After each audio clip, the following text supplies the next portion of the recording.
Market bosses में हमारे साथ जुड़े हैं डीआर चोकसी फिनसर्व के managing director Devendra Choksi. Devendra ji, good afternoon.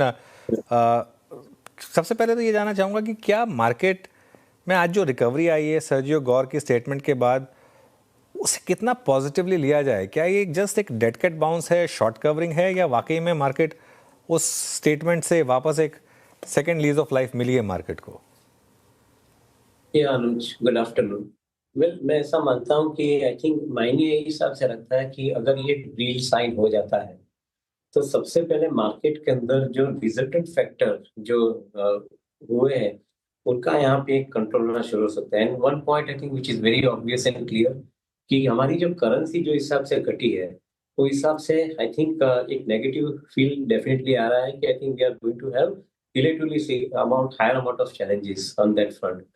But I think more importantly अगर ये डील कंप्लीट हो जाता है and I think it is win win kind of a deal जो कंप्लीट होता है, तो in that case I think we are likely to see our currency also stabilizing and our market also stabilizing। Currency stabilize होती है तो I think market के अंदर ये जो थ्रेट है विड्रॉल की, वो विड्रॉल की थ्रेट निकल जाएगी। Because today I think people are FI के जो फंड्स विड्रॉ हो रहे हैं मार्केट के अंदर, तो उसका मेन कारण ये है कि I think they are not having confidence in currency. In fact I think they talk about 3 digit rupee to a dollar, so that is where I think the challenge is। if this issue get resolved then currency depreciate नहीं होती है, and I think this is going to be a main factor। second most important part, Indian domestic economy frankly I think is doing very well। In fact corporate का earnings जो Q3 के अंदर जो नतीजे आने जा रहे हैं उसके अंदर हम आशा रखते हैं कि यहाँ पे काफी अच्छा एक reversal from the previous 2 quarters देखने को मिलेगा in form of I think profitability as well as in form of profit for majority of the businesses। So we feel that I think given the strength of the fundamentals and if the possibility of I think the currency not depreciating further, this is a formula for market to recover, and that is what I think the market has realized possibly today। I think otherwise this is going to be I think a good challenge for the market to survive if the continued sell-off takes place from the FI side। Devendra ji नमस्कार। जैसे कि आपने बोला कि हाँ, forex market को एक comfort मिलेगा और वो एक बहुत महत्वपूर्ण चीज़ होगी। Sir, mid cap small cap में काफ़ी बड़ा प्राइस डैमेज हुआ। That's all about I think sentiment as well. Mid caps में स्मॉल कैप में आपका व्यू क्या है? अगर ये वास्तविकता में जिसको बाजार सोच के चल रहा है आज वो कन्वर्जन होता है उसका, मिड कैप स्मॉल कैप का टेक, और स्पेशली कुछ स्पेस लाइक टेक्सटाइल जो सबसे बड़े ज़्यादा हैमर हुए थे, उन पे आपका टेक क्या है? कहाँ रिकवरी सबसे स्ट्रॉन्ग एक्सपेक्ट कर रहे हैं आप मिड कैप स्मॉल कैप में? I think price correction has been very very significant in some of the good quality mid cap companies। मैं ऐसा मानता हूँ कि वहां पे नजर पहली होनी चाहिए। कोई स्पेसिफिक स्टॉक का नाम नहीं देना चाहूंगा इमीडिएटली, परंतु एक चीज डेफिनेटली है कि जिनके फंडामेंटल स्ट्रांग है और प्राइस के अंदर करेक्शन शार्प आया है तो कंपनियों को आई थिंक सबसे पहले रिकवर होने का एक स्कोप मिलेगा।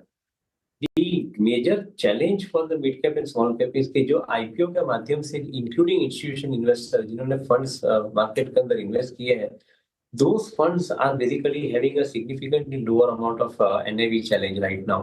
और उसके कारण आपको यहाँ पे शायद अच्छे स्टॉक को बेच के वो लॉस मेकिंग आईपीओ के स्टॉक आपके पोर्टफोलियो में नर्चर करने पड़ रहे हैं। सेकंड थियरी ये भी वर्क कर रही है। I think some of the institution investors they are selling some of the less important stocks in their portfolio, generating cash and trying to support I think their existing holding by way of I think adding further into those companies कि nervous market के अंदर नीचे नहीं जाए price के लिए भी I think these people are putting in some amount of money। So these both theories are currently working and that has resulted in I think a fall into the mid cap and small cap stock prices। मैं मानता हूँ valuation जब तक ठिकाने पे नहीं आते तब तक ये चैलेंज रिस्पेक्टिव कंपनीज के अंदर शायद चालू रहेगा। ओके, वैल्यूएशन भी एक बड़ा कंसर्न है। देवेंद्र जी, गुड आफ्टरनून। Q3 की आपने कहा अर्निंग्स बेहतर आने की उम्मीद है, लेकिन दो बड़ी सिरदर्द अभी भी मार्केट में है। एफआईज की ओर से सेलिंग जारी है, ट्रेड डील अभी भी एक सिरदर्द बना हुआ है। अगर कल सर होपफुली अगर कुछ इसके और कदम बढ़ाए जाते हैं तो कौन से स्पेसेस सेक्टर्स लगते हैं आपको सबसे बड़े फायदे में होंगे? श्रेया, मेरा ऐसा मानना है कि आई थिंक जब भी रिकवरी आती है तभी रिकवरी दिग्गज के साथ में जुड़ी जाती है। तो आई think those big names I think on which index is I think travelling, उनके लिए I think definitely first chance मिलेगा रिकवरी के लिए। मैं ऐसा मानता हूँ कि सबसे पहले सेंटीमेंट रिकवर होना जरूरी बनता है। सेंटीमेंट रिकवर होने के साथ में कन्विक्शन बिल्ड होना संभवित है, जैसे हमने पिछले थोड़े टाइम पहले बात की उसके अंदर। और because of that improvement in the sentiment मैं ऐसा समझता हूँ कि I think the large cap stocks will probably take the first leadership followed by the mid cap and small cap जो ऑलरेडी कंपेनिंग वैल्यूएशन पे है उसके लिए ज्यादा रिस्क नहीं है उसको पहला प्रेफरेंस मिलना चाहिए मिड कैप स्मॉल कैप में rest of the things I think may probably take time for building the momentum but my confidence would be largely the interest movers in the large cap space. Devendra ji पिछले हफ्ते खबर आई कि power equipment space में Chinese companies को शायद allow करेंगे और हमने काफ़ी बड़ी डी रेटिंग देखी BHEL में, CG पावर में, हिताची में. आज रिकवरी आई है क्योंकि अगर यूएस के साथ डील होगी तो ये डील शायद बैक बर्नर पर होगी, लेकिन इस स्पेस पर आपका क्या व्यू है? We are extremely bullish on jetting on power and power utilities क्योंकि जो हिसाब से गवर्नमेंट या बजट के माध्यम से भी दिखे तो शायद I think they will be putting higher amount of thrust on allocating further money including into the PLI schemes for some of the power ancillary businesses क्योंकि वहां पे हम देख रहे हैं कि जो हिसाब से convergence of renewable power thermal power के साथ में हो रहा है we believe that I think it is having the potential to bring down the power cost for the industry from current 8 to 10 rupees per unit to as low as 5 to 6 rupees per unit in a span of around 3 to 5 years from now. So given that possibility, government will probably put more money behind this particular space in power and power utility segment के अंदर जो कंपनियां आती है उनके लिए शायद ये समय बेटर रहेगा because I think that money allocation will be higher. We believe that I think this is a structural change which we are likely to see. And that could be possibly benefiting some of the mid-tier and companies also, along with I think some of the large companies like ABB, BHEL, Siemens, etc. अच्छा देवेंद्र जी, ये इस बार के जो monthly sales figure थे आपको कैसे लगे? मतलब नंबर्स बहुत अच्छे थे सभी सेगमेंट्स में. M&M ने बहुत सारे लॉन्चेस भी किए और टाटा का सियरा वर्जन अच्छी लाइमलाइट में इस वक्त. अभी ऑटो में क्या लेकर, हालांकि इस बजट में ऑटो के लिए बहुत कुछ स्पेस क्रिएट किया जाए वो उस बात की पॉसिबिलिटी बहुत कम है, बट किन नंबर्स ने आपको बहुत स्ट्रॉन्ग कन्विक्शन दिया? और टू व्हीलर स्पेस जहां पर अभी भी ऑल टाइम हाई से स्टॉक एक डिफरेंशियल मेंटेन करके चल रहे हैं, अगर कोई खास स्टॉक अगर आप मेंशन कर पाए तो प्लीज.